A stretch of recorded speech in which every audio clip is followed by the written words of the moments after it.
Hoe lyk die wêreld wat ek en jy in leef? Daar's 'n sekere wêreldkultuur, nie net 'n Suid-Afrika kultuur nie, 'n wêreldkultuur. En dis nie altyd 'n baie mooi kultuur nie, 'n kultuur van kla, 'n kultuur van ontevredenheid, 'n kultuur van selfgerigtheid, die kultuur van me, myself and I. 'n Kultuur van ondankbaarheid. Ek hou die hele tyd dop, wat het ander mense, en dan is ek ontevrede en ek is ondankbaar. Dis die wêreld waar binne ek en jy leef. En weet jy, dis een van die hoofredes hoekom mense vandag nie graag gee nie. Ons het 'n belangrike ding verloor in hierdie lewe, en dit is vrygewigheid. En dit gaan nie net oor groot somme geld nie, dit gaan sommer net 'n totale kultuur en 'n totale gesindheid in 'n mens se hart van ek leef om te gee, ek leef om my geld te gee, ek leef om my tyd te gee, ek leef om 'n stuk van my menswees te gee. Ons het vrygewigheid op groot skaal verloor. Maar wat verander dit? Een ding, dankbaarheid. Dankbaarheid. Fokus vir 'n slag op dit wat jy het, want dis baie, dis oorvloed. Daar's soveel goed. Gaan sit met 'n joernaal en met 'n pen en skryf 'n bietjie goed neer waarvoor jy kan dankbaar wees. Jy gaan daai boek, daai joernaal baie vinnig propvol skryf, want ons het soveel redes vir dankbaarheid.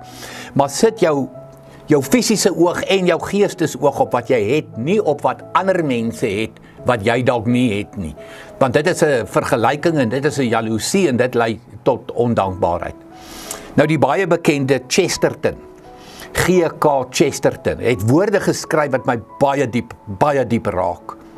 Hy sê ek is geleer om nie net voor etes die seën te vra nie, maar ook voor 'n musiekuitvoering of voor 'n toneelstuk.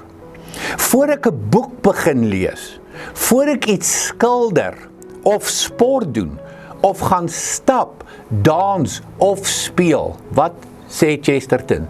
Sê dankie vir die feit dat jy kan dans, sê dankie vir die feit dat jy gesond is, sê dankie vir die feit dat jy 'n boek kan lees, sê dankie vir die feit dat jy kan sport doen. Dit is 'n ander uitkyk op die lewe. Dit is 'n uitkyk van dankbaarheid. Dit is 'n uitkyk van fokus op wat ek het. En dan, daarom, omdat ek dankbaar is, en eintlik besef, maar ek het so baie, ek het eintlik oorvloed, kom ek gee weg, kom ek deel uit.